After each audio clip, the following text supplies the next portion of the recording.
Olá, seja muito bem-vindos ao Por Dentro da Imagem, um podcast apresentado por Canon Medical Systems do Brasil. Eu sou Fábio Oliveira e é um prazer estar aqui com vocês.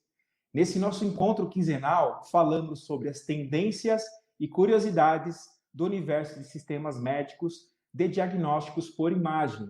Também abordamos outros temas de saúde e, principalmente, trazemos o lado humano de quem faz acontecer na medicina diagnóstica. E no episódio de hoje, vamos falar sobre um tema relevante: o papel do CBR na radiologia brasileira. Quer ficar por dentro da imagem? Fique com a gente, pois esse episódio está imperdível. E a gente tem aqui com a gente o Eduardo Davigo, diretor de marketing da Canon Medical Systems do Brasil. Eduardo, seja muito bem-vindo ao Por Dentro da Imagem. Olá, Fábio, tudo bem? Bom, é ótimo estar aqui de novo, podendo participar mais uma vez de um episódio aqui do Por Dentro da Imagem. Estou muito feliz com o resultado que nós estamos tendo do podcast. Ele tem sido bastante ouvido aí pelo pessoal do segmento. E hoje entendo que temos um episódio extremamente importante, né, com um papo muito relevante para os radiologistas, né? Temos um convidado muito importante, que é o Dr. Valdair Mugler, presidente do Colégio Brasileiro de Radiologia, né? Então, hoje meu papel aqui é aprender um pouco com o Dr. Valdair e ficar aqui observando o que ele tem para compartilhar com a gente com relação a esse papel do CBR em todo esse contexto, né, da radiologia brasileira, com todos os impactos que a radiologia tem tido nos últimos meses, tanto com a pandemia quanto com os avanços da tecnologia, a defesa da profissão do radiologista. Então, realmente, hoje o episódio está muito especial mesmo. Então, obrigado a todos, é um prazer estar aqui novamente. Obrigado, Eduardo. Apresentando aqui o Dr. Valdair Mugler. Ele é presidente do Colégio Brasileiro de Radiologia e Diagnóstico por Imagem, o CBR. O CBR é uma entidade nacional filiada à Associação Médica Brasileira, AMB, sendo seu departamento de diagnóstico por imagem. Ele representa oficialmente a especialidade no Brasil. Dr. Valdair, além de presidir o CBR, é graduado pela Faculdade de Medicina de Ribeirão Preto, Universidade de São Paulo, possui mestrado em Medicina pela Universidade de São Paulo, doutorado em Medicina pela Universidade de São Paulo e pós-doutorado pela School of Medicine, University of California, em São Francisco. Atualmente, ele é professor associado da Faculdade de Medicina de Ribeirão Preto, Universidade de São Paulo, Departamento de Imagens Médicas, Oncologia e Hematologia. Dr. Valdair, seja muito bem-vindo ao Por Dentro da Imagem.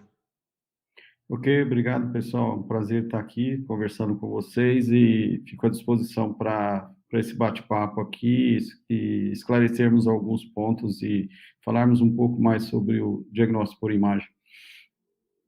E eu também não estou sozinho aqui na apresentação desse Por Dentro da Imagem. Eu tenho aqui comigo a Bar Rodrigues e o Cleiton Lúcio. Bar Rodrigues, seja bem-vinda ao Por Dentro da Imagem. Oi, Fábio. Oi, Dr. Valdair. Oi, Eduardo. Olá a todos os ouvintes e telespectadores do Por Dentro da Imagem. Sejam bem-vindos a mais um episódio e seja bem-vindo também, Cleiton Lúcio.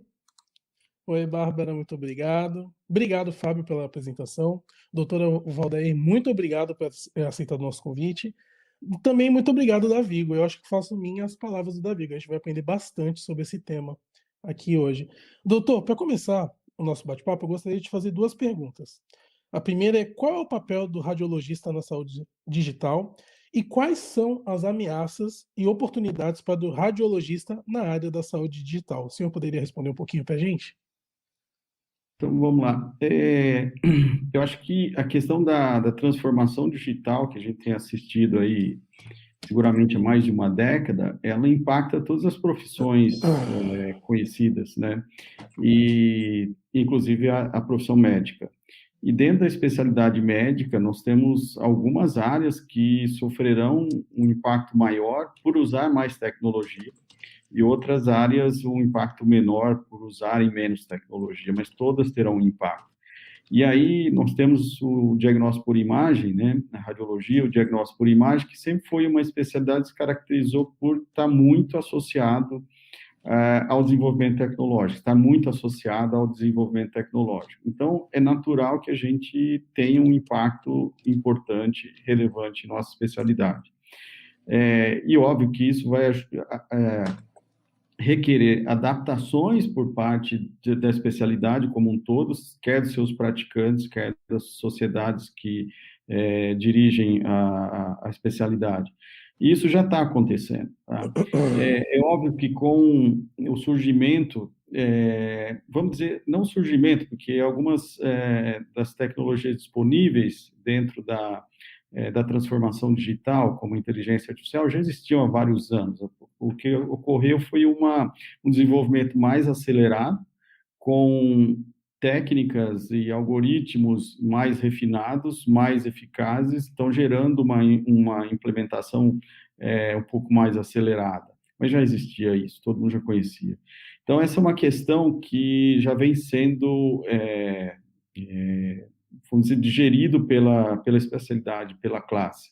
E aí, obviamente, como eu disse, nós temos que nos adaptar e estar preparado para essas situações. Na minha visão, minha perspectiva, o que ocorreu de início foi um temor exagerado de que essas tecnologias viriam a substituir a nossa especialidade, ao invés de favorecer e de fortalecer essa especialidade, fazendo com que o radiologista ficasse reservado a tarefas mais específicas, mais elaboradas, mais refinadas, e deixando as tarefas mais repetitivas para algoritmos, por exemplo. Hoje, essa realidade é mais cristalina, as pessoas já começam a entender que essa transformação digital é necessária porque agrega inovações e melhora em toda a linha de cuidado dos pacientes, e o diagnóstico por imagem faz parte de várias linhas de cuidado. Então, essa transformação digital, que alguns nominaram saúde 4.0 e depois a saúde 5.0, é uma situação que aos poucos vai sendo absorvida pela especialidade, e aí, óbvio, a gente persiste com ameaças, mas também a gente tem algumas oportunidades, tá? Então, a sua pergunta, acho que mencionava quais são as principais ameaças. Então, eu não vejo a incorporação tecnológica como ameaça. A incorporação tecnológica vai requerer adaptações, mas são adaptações que, se a gente fizer um paralelo na história da radiologia, já foram necessárias, por exemplo, quando surgiram outros métodos, como a tomografia computadorizada, que foi uma tecnologia muito disruptiva à sua época, no início da década de 70, e mesmo com o surgimento da ressonância magnética, que é uma técnica que proporciona cada dia novos incrementos e novas possibilidades dentro do mesmo universo da ressonância magnética. Então, essa questão da ameaça pela tecnologia, eu acho que hoje é mais consolidada, que isso foi um momento mais de hiper expectativas em relação ao que faria, por exemplo, os vários algoritmos, as redes neurais dentro da radiologia. Hoje isso é mais consolidado, que ela está muito mais para ajudar e aprimorar as nossas fraquezas ou as nossas limitações que sempre houveram, que sempre houve, desculpa. Então, existe esse balanço. A ameaça hoje, a nossa especialidade, ela não vem da transformação digital. Eu quero crer que a ameaça à nossa especialidade é muito mais decorrente da regulamentação precária da profissão médica no Brasil e da radiologia. E quando eu digo regulamentação precária, é que nós assistimos, por exemplo, o ato médico constantemente tem sendo tentado ser exercido por profissionais não habilitados. E aí, por exemplo, quando se cursa a medicina, além dos 6 anos de graduação, existe um longo treinamento no período de residência médica para você começar a praticar de uma maneira bastante eficaz para o paciente. O que a gente observa hoje é, por um lado, devido a essa regulamentação precária, outros profissionais de saúde que, na minha perspectiva, não têm a formação necessária, tentando fazer atribuições que seriam do médico, e, por outro lado, dentro da radiologia, a questão de delimitação e com interface com outras especialidades, que é uma coisa muito natural, sempre ocorreu e sempre ocorrerá, mas exige uma atenção constante de todas as especialidades envolvidas, não só da radiologia e do Colégio Brasileiro de Radiologia. Por outro lado, da saúde digital, ela gera um sem número de oportunidades. Então, como eu disse, hoje o radiologista ele tem um papel mais reservado a tarefas mais nobres dentro da linha de cuidado, dentro da cadeia de atendimento ao paciente, e aí nós vemos essa possibilidade ser traduzida numa percepção mais, vamos dizer, mais humana do radiologista, em que ele pode se dedicar a ter mais contato com os médicos solicitantes, a ter mais contato com seus próprios pacientes, de uma maneira mais efetiva, já que tarefas que eram muito atribuladas ou trabalhosas passam a ser otimizadas com a ajuda de algoritmos, e ele pode, sim, utilizar todo o seu conhecimento em benefício do paciente. É óbvio que isso vai requerer um preparo muito maior do radiologista. O radiologista tem que saber exatamente detalhes de como indicar, quais os exames mais indicados, como reportar e, principalmente, interagir muito mais com o médico solicitante e com os pacientes na busca de uma otimização dessa linha de cuidado. Essa situação toda já é conhecida no exterior por um nome em inglês, que é o Value-Based Healthcare, né, o atendimento médico baseado em valor, e aqui o valor não pode ser entendido somente como financeiro, mas o valor a experiência do paciente, no sentido de ele sentir mais cuidado, sentir mais atendido e com um olhar mais específico para ele dentro de situações clínicas específicas. Então, eu vejo também oportunidades para o radiologista se inserir mais nesse contexto de uma forma muito mais positiva, visto que a cadeia de cuidado de pacientes, em muitas situações, é extremamente complexa e o uso otimizado de métodos de diagnóstico é fundamental para que o paciente tenha uma experiência mais positiva, mais eficaz e que isso contribua efetivamente para uma melhora no desfecho da sua condição clínica, da sua doença. Então, essa oportunidade é real para mim e deve ser aproveitada por todos os radiologistas.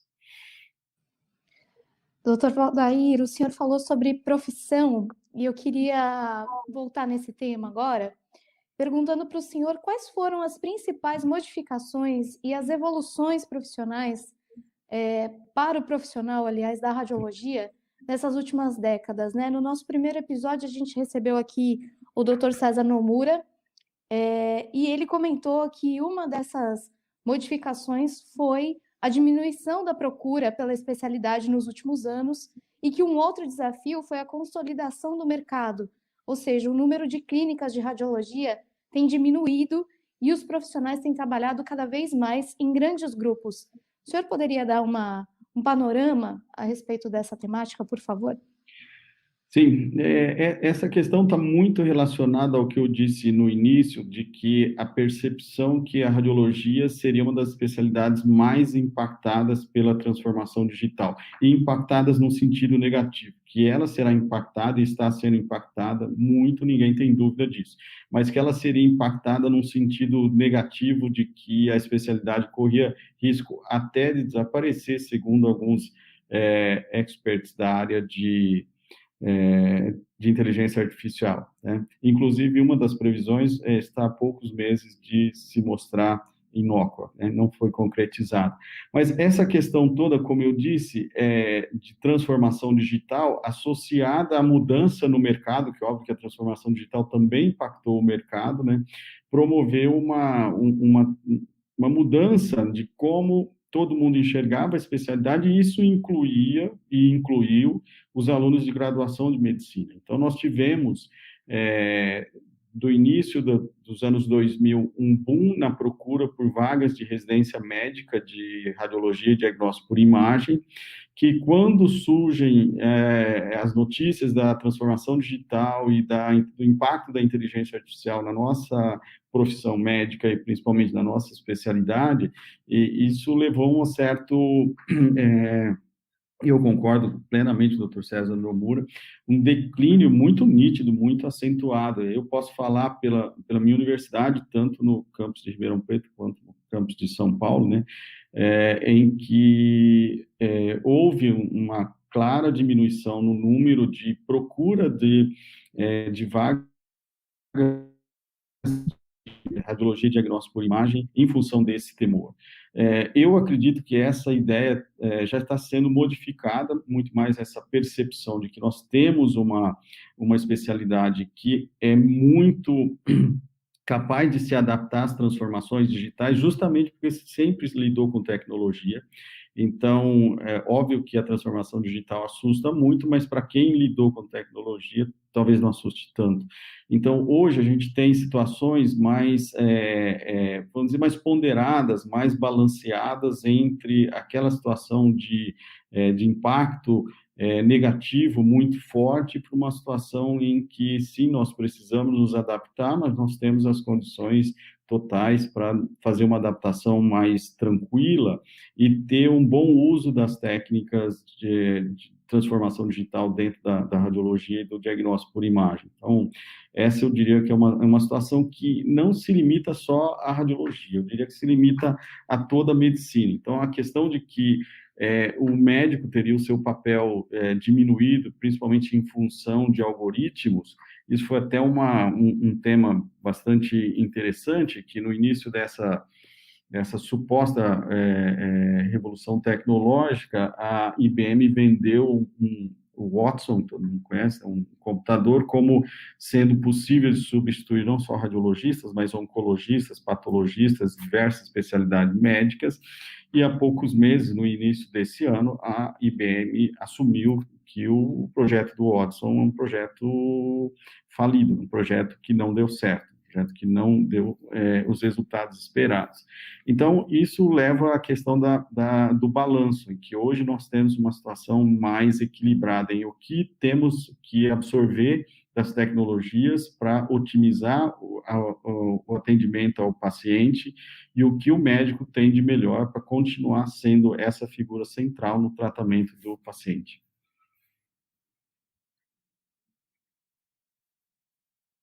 Não estou lhe ouvindo, Fábio. Desculpa, eu estava com o microfone fechado. Ok. O doutor tem falado que o papel do radiologista é fundamental na medicina. No entanto, qual que é a opinião do doutor sobre a interação com as outras especialidades? A interação é ótima e tem que ser ótima, tá? E, na verdade, quando eu digo que o papel do radiologista ele pode ser muito importante, isso não se refere a todas as situações e todas as condições clínicas. Nós sabemos muito bem que em determinadas situações se faz toda uma propedêutica, toda uma investigação sem a necessidade de usar métodos de imagem.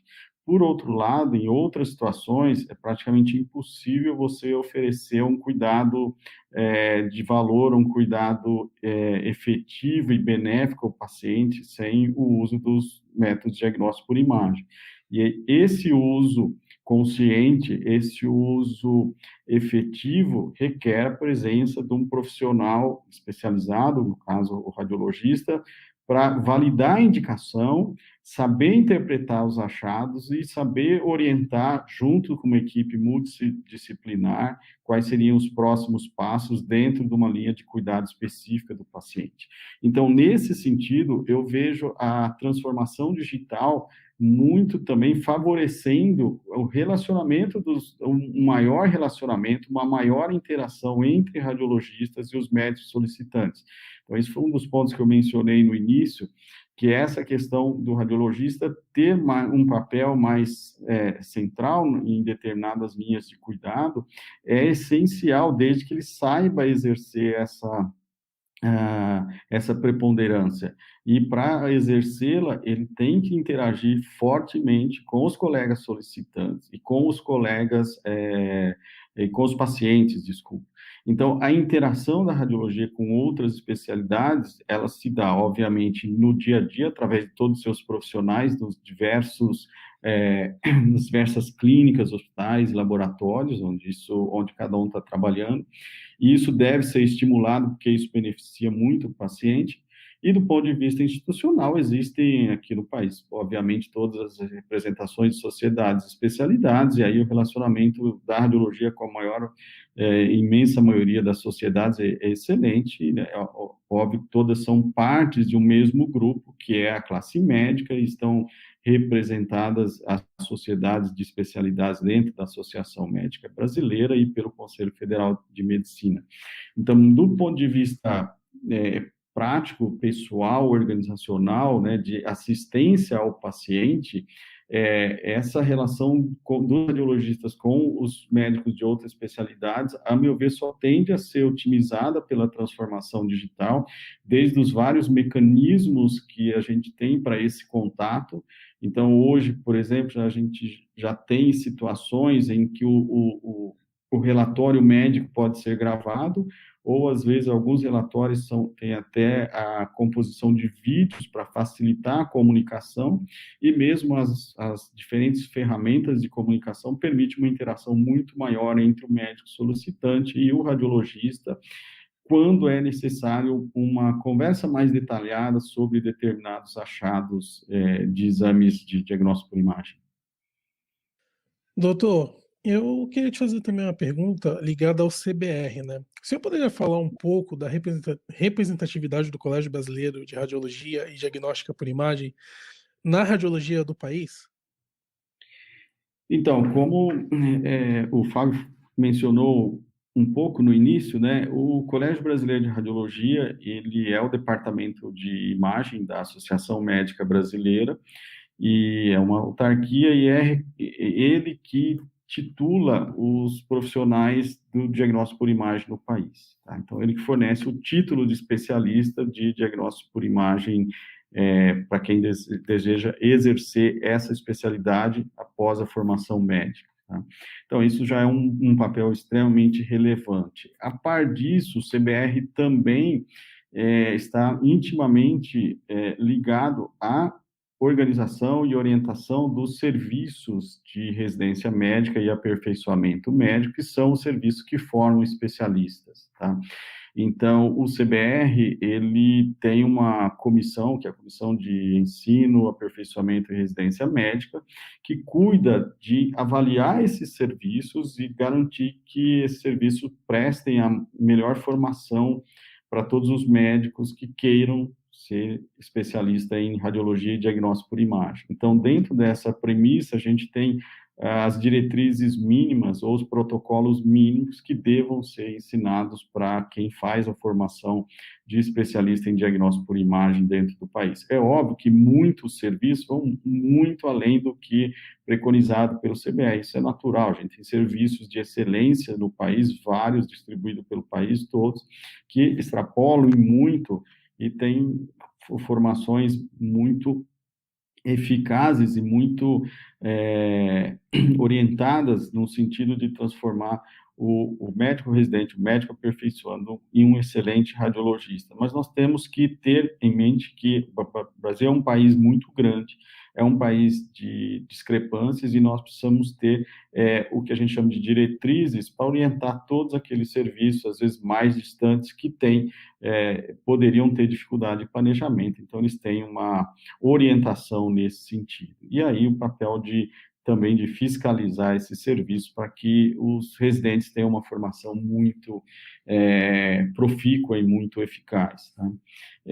E o CBR, além disso, ele fica atento a todas essas situações de regulamentação da profissão e regulamentação do exercício da profissão através da interface com o mercado. Então, a gente sabe que, como mencionou, acho que a Bar Rodrigues, né, mencionou que o César Nomura também concordo plenamente, o mercado mudou, existe hoje uma concentração muito grande. Hoje nós não temos o radiologista profissional liberal, dono da sua pequena clínica. Hoje, o radiologista, em sua maioria, nas grandes cidades de porte médio, ele trabalha para grupos, já como um prestador, né, de serviço. Isso é uma realidade, e dentro dessa realidade, o CBR atua no sentido de também defender os interesses da classe através de uma regulamentação, geralmente por agências governamentais, que visem um equilíbrio de forças nesses players do mercado e, do outro lado, os radiologistas. Então, esse é um outro papel também extremamente importante do CBR, que é exercido continuamente. E, por fim, o CBR também tem essa questão muito ligada à formação, reciclagem médica, formação dos que estão na residência de aperfeiçoamento e reciclagem médica dos profissionais já formados. Então, o CBR tem, já há vários anos, trabalhado muito forte na questão do ensino à distância, do ensino digital, para proporcionar uma formação, contribuir também na formação dos residentes e proporcionar uma reciclagem médica para todos os seus associados. Então, isso é um processo que está em expansão contínua dentro da nossa instituição. Doutor, agora eu gostaria de falar com o senhor sobre a inserção internacional do CBR, né? Como que é trabalhado esse ponto? Então, esse é um ponto, assim, bastante importante, na medida que o que a gente entende por globalização também teve um impacto muito grande na medicina e na radiologia. Então, hoje, a maioria das práticas são universais. E, então, várias sociedades internacionais entendem que um alinhamento das principais sociedades de países, né, principais sociedades mundiais, eu cito aqui a Sociedade Europeia de Radiologia, European Society of Radiology, o American College of Radiology e a Radiological Society of North America dos Estados Unidos, assim como a Japanese Society of Radiology, são várias sociedades de peso, têm trabalhado muito conjuntamente, porque há um entendimento que como todo mundo está praticando de uma forma muito similar, o alinhamento de posições de entidades internacionais é fundamental. E dentro desse contexto, por ser a sociedade nacional que representa os radiologistas, o CBR também é a sociedade que representa o Brasil em organismos internacionais. Então, nós temos a Sociedade Internacional de Radiologia, International Society of Radiology, que congrega as entidades de radiologia de todos os países do mundo, e que atualmente nós temos a honra de ter um brasileiro na presidência, que é o Dr. Renato Adam Mendonça, um profissional que dispensa comentários, muito conhecido na nossa especialidade, e ele é o presidente da Sociedade Internacional de Radiologia. Então, nesse órgão, por exemplo, o CBR é o representante da radiologia brasileira. Então, a par dessa presença em mecanismos internacionais, o CBR também promove vínculos locais e regionais. O CBR faz parte do Colégio Interamericano de Radiologia, que é conhecido pela sigla CIR, né? E temos acordos bilaterais com várias sociedades, né, em todo o mundo, praticamente todas da América Latina, os países da Península Ibérica, Portugal e Espanha, mas também temos convênios com a sociedade italiana, espanhola, com a sociedade japonesa, e várias sociedades mundiais, sempre que nós entendemos que há um benefício nesses contatos que possam traduzir efetivamente em melhoria de ensino, melhoria de gestão de conhecimento, melhoria de gestão das clínicas de imagem através do CBR.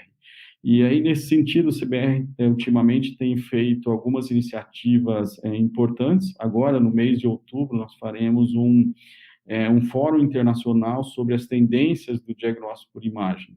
Então, esse fórum internacional, nós convidamos representantes das maiores sociedades internacionais, algumas que eu já mencionei aqui, né, para discutir qual é o futuro da radiologia no mundo todo. Tá? Então, esse fórum está sendo organizado pelo nosso diretor de Relações Internacionais, o Dr. Giuseppe de Hipólito, e ocorrerá no final de outubro desse ano. Será um evento online e aberto a todos, e fica desde já o convite para que todos participem. Então, essa é uma das maneiras que o CBR entende que deva se inserir na comunidade internacional, visto que o Brasil é um dos maiores mercados, né, um dos maiores países em termos de realização de exames, mas também, se a gente for olhar a produção científica do país na radiologia de diagnóstico de imagem, ela é extremamente significativa. Então, nós temos um país que tem um respeito internacional na nossa área, na nossa especialidade, e o CBR tenta traduzir isso em iniciativas que se reflitam em todas as suas práticas e que possam ser repercutidas para todos os seus associados, né?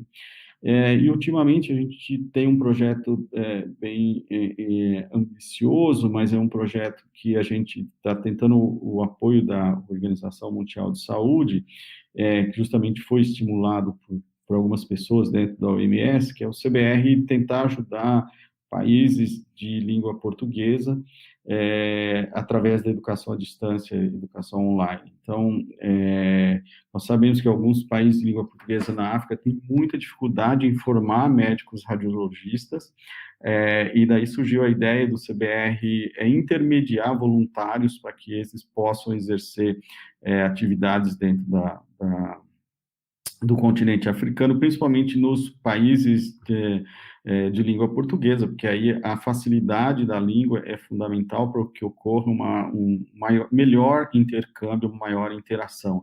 E aí o CBR tem agido mais como eu disse, o intermediário para que vários voluntários, né, radiologistas geralmente vinculados a ensino, né, profissionais que trabalham com ensino também, além de serem radiologistas, dão aula, são educadores, e que por diletantismo, né, por questões pessoais, também se dispõe a fazer como trabalho voluntário esses programas que, como eu disse, estão iniciais ainda, né, as tratativas, e que o CBR entraria apenas como um intermediário, visto que, pelo nosso próprio estatuto, o CBR não pode fazer investimentos fora do seu escopo de atuação. Então, o CBR, na verdade, não entraria com nenhum custo, isso aí, os custos seriam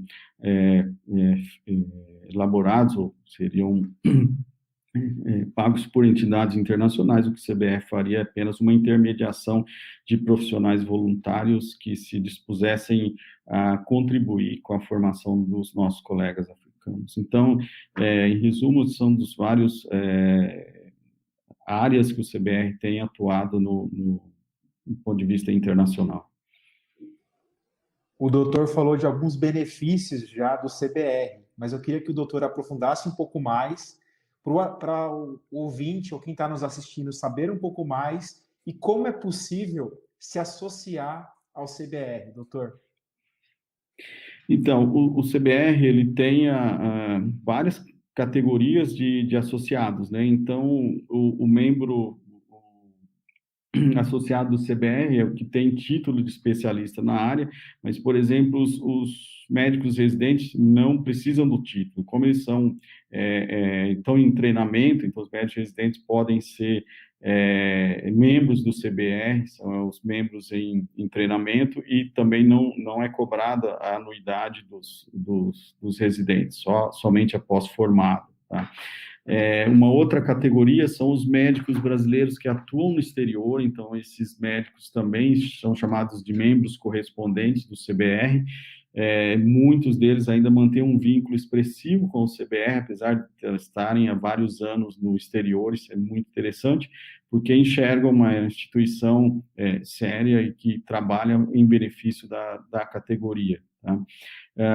Então, essas são as várias formas de ser membro do CBR. Então, para ser membro é simples, é só acessar o site, existe uma tanto formulário eletrônico quanto contato via telefônico ou via e-mail, que pode ser feito isso aí. O CBR proporciona aos seus associados, então, como eu disse, além dessa questão de investimento em educação digital, ensino à distância, o CBR faz uma defesa profissional, que eu mencionei há pouco, extremamente laboriosa, dedicada. Nós temos um departamento de defesa profissional que hoje é conduzido pela doutora Juliana Tapajós, uma colega nossa do Amazonas, brilhantemente conduzido. A gente tem equipes de assessores parlamentares que nos mantêm o CBR informado sobre projetos de interesse da categoria no Congresso, né? E junto, a gente mantém representação junto às principais agências de saúde, de regulação de saúde, então Anvisa, ANS, para estar sempre informado e sempre atuante em benefício dos radiologistas. Então, esse trabalho é contínuo. A parte disso, o CBS tem as várias comissões dentro da sua estrutura organizacional, que também tem um papel muito importante no sentido de regulamentar situações novas que surgem na especialidade a cada dia. Então, eu cito, por exemplo, Comissão Nacional de Ultrassom, Comissão de Mamografia, que sempre tem proporcionado contribuições exemplares, sempre que existem temas ou tecnologias sendo incorporadas às especialidades, assim como a Comissão de Tomografia e Ressonância, a Comissão de Radioproteção. Então, o CBR tem vários segmentos internos que estão constantemente ativos. Então, além da questão da titulação, que é uma obrigação do CBR de fazer o título especialista todo ano. Nós temos esse acompanhamento da residência médica, nós temos a educação digital, temos a defesa profissional como um segmento muito forte também, e ultimamente o CBR oferece aos associados também orientação através da Associação Brasileira de Clínicas de Diagnóstico por Imagem para o radiologista pessoa jurídica, ou para aquelas clínicas de diagnóstico por imagem, que tem dentro da ABCDI uma organização de amparo forte, que dá suporte, orientação jurídica nas mais diversas situações, e também temos um programa de acreditação de clínicas de diagnóstico por imagem, que é o PAD. O PAD teve um crescimento extremamente importante nos últimos anos, é um programa bem interessante, e que é reconhecido pela ANS. Então, isso traz benefícios para as clínicas que têm o programa de acreditação, o selo de acreditação do PAD. Então, todas essas atividades são feitas no intuito de reforçar a classe radiológica e propiciar ao associado vários retornos na sua formação e vários benefícios para que justifique a existência do Colégio Brasileiro de Radiologia. Doutor, durante a sua fala, você falou sobre diversos cursos e workshops que o CBR oferece, diversos benefícios também que ele oferece para os associados. E o CBR vai oferecer em 2021 o Congresso CBR 2021, que é o 50º Congresso Brasileiro de Radiologia, que ele será 100% online e será realizado do dia 8 a 12 de outubro. Eu acredito que será um evento inovador com diversas, como posso dizer, diversas novidades e várias atividades fora da caixa, né, doutor? Eu queria que você falasse um pouco mais a respeito desse grande evento e como a tecnologia será inserida nesse congresso. Você poderia falar um pouco para a gente, por favor?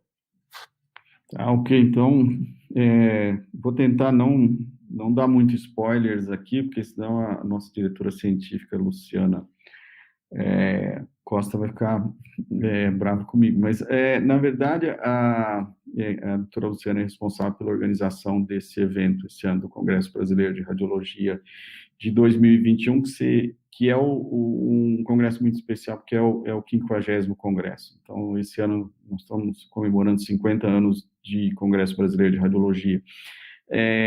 Dentro dessa ótica de transformação e da mudança de como a especialidade é exercida pelos médicos radiologistas, há alguns anos o CBR tem procurado incorporar algumas novidades ou algumas sessões ou algumas atividades diferentes do que a gente tinha como conceito padrão de congresso médico.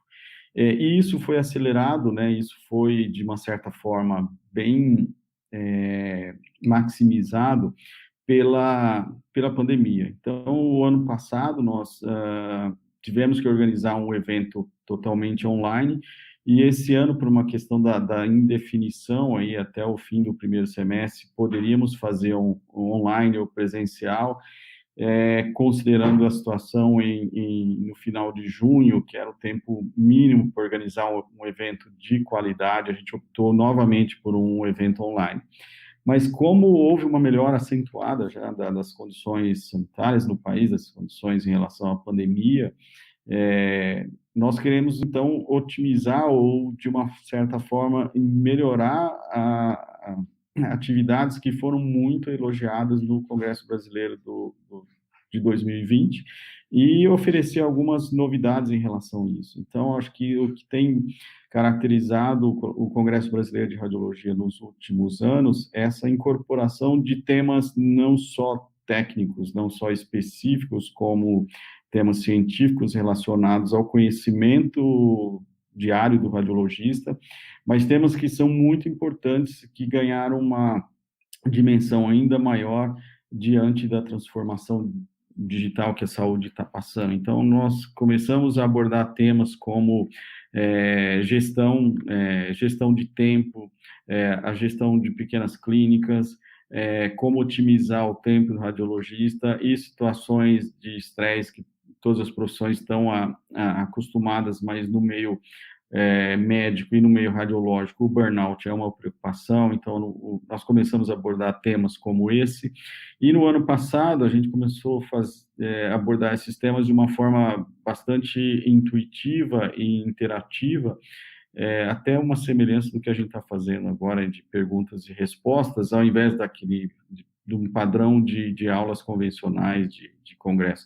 E para esse ano a gente tem algumas novidades bem interessantes, que algumas sessões já serão híbridas, né, já que a gente tem uma maior maleabilidade agora, né, híbridas no sentido que a gente terá participantes ocupando um espaço comum, óbvio, respeitando todas as regras sanitárias, né, e o evento sendo transmitido online. Eu vou me conter aqui para não dar mais spoilers em relação a essas atividades, mas seguramente o Congresso Brasileiro de 21 trará muitas atividades bem interessantes e bem inovadoras, adequadas ao momento que a gente vive e adequado principalmente em relação à temática, né? Abordando temas que são importantes de uma maneira bem tranquila, de maneira mais leve, que possa ser apreciada pelos nossos associados e todos aqueles que queiram participar do evento.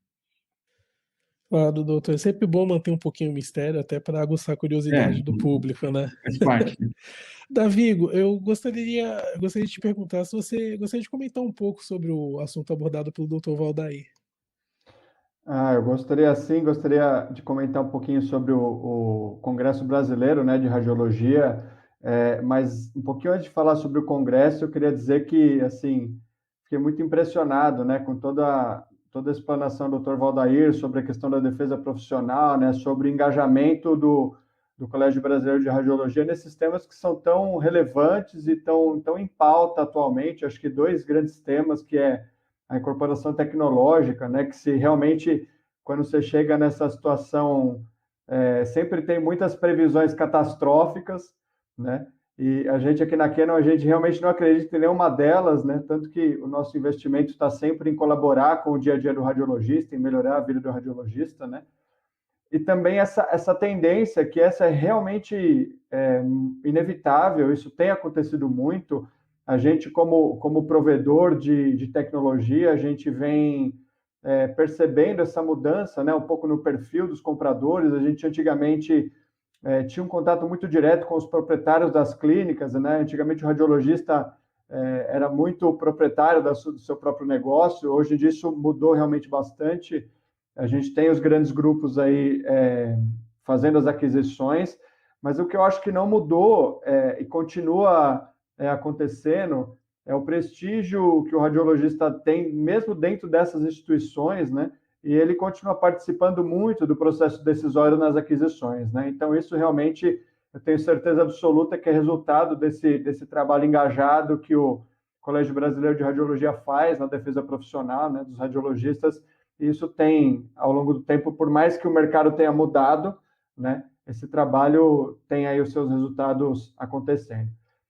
Sobre o CBR, o CBR é um congresso muito interessante, né, do ponto de vista de divulgação da radiologia, de trazer conhecimento, né, para os radiologistas no Brasil todo, até pela essa característica um pouco mais itinerante que tem o Congresso Brasileiro de Radiologia. Claro que agora, durante a pandemia, isso mudou um pouquinho, né, está aí no formato online, mas a gente sempre participou do congresso, o congresso sempre aconteceu em diversas cidades do Brasil, e isso é muito interessante porque dissemina o conhecimento de uma maneira muito ampla no Brasil todo, né? E acho que isso tem tudo a ver com o papel do Congresso, do Colégio Brasileiro, né? E isso realmente traz um resultado muito legal do ponto de vista também nosso, quando a gente consegue participar ali do Congresso, de levar a nossa marca em diferentes áreas do país e estar próximo dos radiologistas, próximo de quem é o usuário final e de quem realmente a gente quer oferecer o benefício através das nossas tecnologias, né?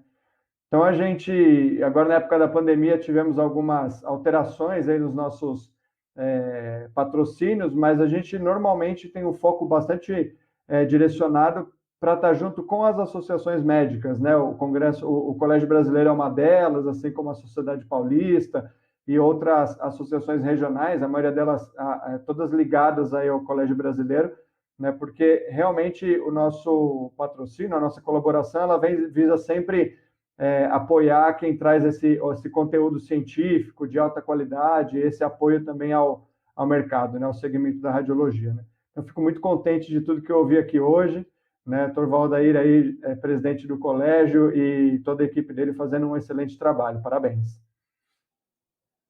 Poxa, e ainda falando um pouquinho de conhecimento, a gente quer conhecer um pouco mais do Dr. Valdair. A gente acredita que a vocação dele pelo aprendizado constante fez que ele escolhesse a radiologia e o diagnóstico por imagem como profissão. Dr. Valdair, você poderia falar para a gente como foi essa descoberta e a sua vocação por esse tema? Bom, isso já remonta a vários anos, né, da graduação, né, mas né, porque eu fiz a minha graduação, a radiologia não estava começando a ganhar um impulso muito forte com o surgimento da ressonância magnética, né. Até o 6º ano eu tinha tido pouco contato com a radiologia e foi no último ano da graduação de medicina que eu me motivei a fazer radiologia. E aí a questão toda é que se você tem objetivos, você pode, como disse, né, a radiologia já passou por vários ciclos, né, que exigiram mudanças e adaptações de todos os seus profissionais, mas isso não impede que os seus objetivos permaneçam no horizonte de longo prazo, né? É só não os perdê-los de vista e saber o que te motiva e o que te faz trabalhar com dedicação e trabalhar com afinco, né? Então, essa questão aí da escolha passou pela visão que o radiologista tem de vários aspectos da medicina, né? Lida com vários aspectos da medicina e para quem gostou de ter uma formação muito forte na questão do conhecimento dos mecanismos de doença, da fisiopatologia da doença, a radiologia sempre foi uma das disciplinas extremamente instigantes nesse sentido. E daí depois, quando posso fazer a radiologia, eu acabei me enveredando para a questão do ensino, né, da vida acadêmica, né, e aí eu acabei fazendo toda a pós-graduação e continuo vinculado à universidade até hoje. Uma carreira, assim, de certa forma, bem previsível dentro dos passos que a carreira médica e para quem segue a vida acadêmica proporciona. Isso para mim é gratificante, sem queixas até o momento. Doutor Valdair, eu gostaria agora de continuar um pouco nesse segmento para a gente conhecer mais o senhor, além do CBR, né? Eu gostaria que o senhor falasse sobre os seus desafios. Além dos grandes desafios de presidir o CBR, o senhor é um profissional renomado, de muitos anos de experiência. Quais foram os grandes desafios que o senhor enfrentou até aqui, desde 1991, quando fez a sua graduação, né, em Ribeirão Preto, na Universidade de São Paulo, né, na USP? Eu queria que o senhor contasse um pouquinho da sua experiência e da sua história para dividir com a nossa audiência e com os alunos que estão se formando agora, que estão pretendendo cursar radiologia e seguir nessa carreira, por favor. Bom, em relação à radiologia e aqueles que têm interesse na radiologia, acho que eu já falei bastante que a profissão está sedimentada, a profissão tem condições de responder aos desafios que a transformação digital requer. É óbvio que, como eu disse, como a radiologia é exercida hoje, como ela será exercida daqui 5, 10 anos, será diferente, mas é uma especialidade, como eu disse, sempre foi muito afeita a inovações e incorporações tecnológicas, e aí o radiologista, em geral, é uma pessoa que é adaptado a essa situação, eu não vejo muito problema. Você perguntou essa questão aí da gente definir prioridades dentro da sua carreira profissional, e isso é importante. Então, em algumas vezes, isso é muito comum, nós, radiologistas, às vezes temos que trabalhar em 2, 3 locais, isso também foi uma realidade para mim. E aí, num certo ponto, eu tinha uma atividade, assim, que era a minha atividade como radiologista, como profissional do diagnóstico por imagem, e a minha atividade como educador. E aí, num certo ponto, essas duas começaram a se conflitar, né? Um conflito em que não dava para fazer as duas com excelência, né? Na verdade, até a parte de profissional de diagnóstico por imagem, trabalhando diariamente, isso dava para levar, mas a questão da atividade acadêmica estava demandando muito, inclusive que, num determinado momento, você também é chamado a atividades dentro da universidade, atividades que têm uma relevância muito grande. Então, essa questão aí foi primordial para decidir de continuar na vida acadêmica e assumir funções relacionadas à pós-graduação, relacionadas à pesquisa e, mais tarde, até a questão de gestão dentro da universidade, né? Então, isso aí, em algum momento, isso surge, né? Você tem que escolher para onde vai o seu caminho, né? E é óbvio, são inúmeros fatores aí, cada um na sua vida pessoal vai ter uma relevância maior ou menor, então é difícil falar, mas normalmente essa questão de ver o que realmente lhe proporciona condições de fazer o que gosta de uma maneira segura, tranquila, sem muito estresse, e que você seja adequadamente reconhecido dentro dessa atividade. Então, essas situações vão ocorrer naturalmente para todos aí, em maior ou menor grau, e aí existem muitos fatores individuais que devem ser ponderados, pessoais, familiares, que têm que ser analisados, né, quando você está diante de escolhas como esta. Doutor, infelizmente hoje eu sou o portador de más notícias. Nós estamos chegando ao final do nosso episódio. Mas antes de terminar o episódio, eu gostaria que o senhor deixasse o seu recado final e as suas redes sociais para o pessoal que assistir ou ouvir o episódio possa entrar em contato com o senhor. Cara, eu vou falar, tem um problema com rede social, eu sou pouco adepto à rede social, na verdade, até tem o meu Instagram, mas o Instagram é mais para ver o que o pessoal posta, o que as sociedades fazem, do que para eu pessoalmente utilizar, tá? Então, em termos de rede social, não tenho Facebook, essa é uma negação aí, assim. Apesar de me achar até medianamente adaptado à transformação digital, do ponto de vista da rede social, sou uma negação, vou devo confessar isso aí. Mas eu tenho até um Instagram, é Valdair Mugler no Instagram, tá? Mas eu posto muito pouco, quase nada. E uma última coisa que eu gostaria de mencionar, assim, sem se estender muito, né, é que essa questão da transformação digital também requereu da própria entidade, da própria sociedade, o Colégio Brasileiro de Radiologia, uma adaptação importante a isso, né?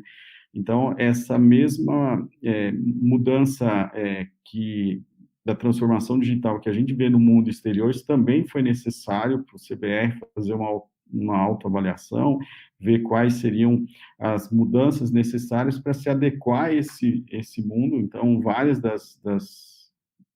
dos departamentos e várias das comissões do CBR já refletem essa questão de adaptação, e a própria estrutura organizacional, né, interna do CBR em relação às ferramentas utilizadas também que foi necessário fazer uma adaptação a essa questão da adaptação tecnológica. Então, é uma situação inerente a todas as especialidades, e mais que isso, a todas as profissões, essa questão do impacto da transformação digital e das incorporações tecnológicas. Mas eu volto a dizer que a radiologia e o Colégio Brasileiro de Radiologia estão bem antenados em relação a isso, e tem todos lá dentro uma equipe atual, mas sempre o colégio tem um número de colaboradores imenso.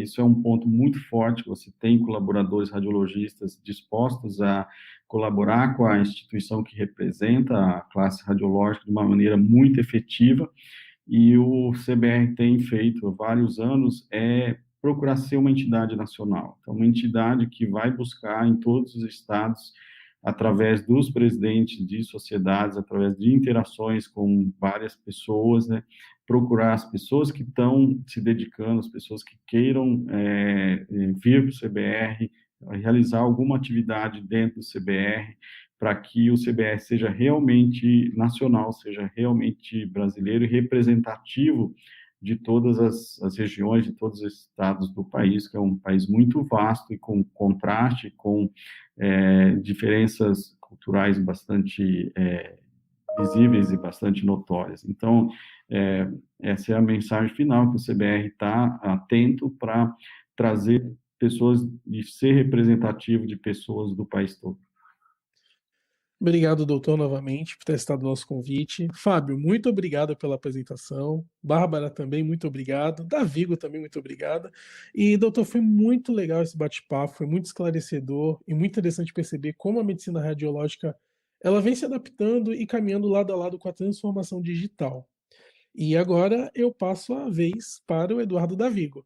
Muito obrigado, gente.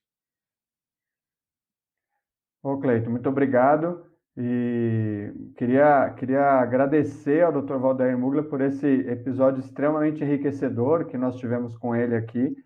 Muitas informações importantes, né? Um conteúdo extremamente relevante para o radiologista e para a gente que atua nesse mercado entender melhor, né? Todo o papel do Colégio Brasileiro de Radiologia dentro desse contexto, desse mercado. É realmente um excelente episódio, extremamente enriquecedor. Agradeço novamente a participação do Dr. Valdair e passo a palavra para o Fábio ou para a Bárbara. Obrigada, Edu. Eu gostaria também de agradecer mais uma vez ao Dr. Valdair, agradecer a todos pela audiência, tanto no YouTube como nos canais de podcast. Fiquem com a gente vai trazer ainda mais informações, outras novidades e outros complementos em episódios recheados de informação, como o de hoje com o Dr. Valdair. Gostaria mais uma vez de agradecer por ele aceitar nosso convite, agradecer ao Edu pela companhia em mais um episódio e agradecer ao Fábio Oliveira por mais esta apresentação. Fábio, é com você e nós nos encontramos no próximo episódio. Muito obrigado, Bar Rodrigues. Obrigado, Dr. Valdair. Ficamos aqui imersos à sua apresentação, o quanto você mostrou a visão holística desse setor e mostrou o quanto é importante a representatividade nacional e internacional do CBR. Muito obrigado, doutor. Gostaria de agradecer também o Eduardo. Vou repetir, gente. Gostaria de agradecer também Eduardo Davigo e o Cleiton Lúcio por estarem aqui com a gente hoje. A gente chegou aqui ao final do podcast Por Dentro da Imagem. Foi uma honra contar com vocês até aqui Esse Por Dentro da Imagem ele está disponível em áudio e vídeo. No áudio, você pode escolher a sua plataforma de podcast favorita. A gente está no Spotify, no Apple Podcasts, no Google Podcasts. Se você quiser ter uma experiência um pouco diferente em vídeo, acessa também o YouTube, no canal da Canon Medical Systems do Brasil. Também divulgamos algumas pílulas, trechos curtos dos nossos episódios em vídeo nas redes sociais da Canon Medical. Se você tem alguma sugestão, elogio ou crítica, envie um e-mail para a gente no contato@pordentrodaimagem.com. Nós vamos ficando por aqui nesse Por Dentro da Imagem e eu espero vocês num próximo episódio. Tchau!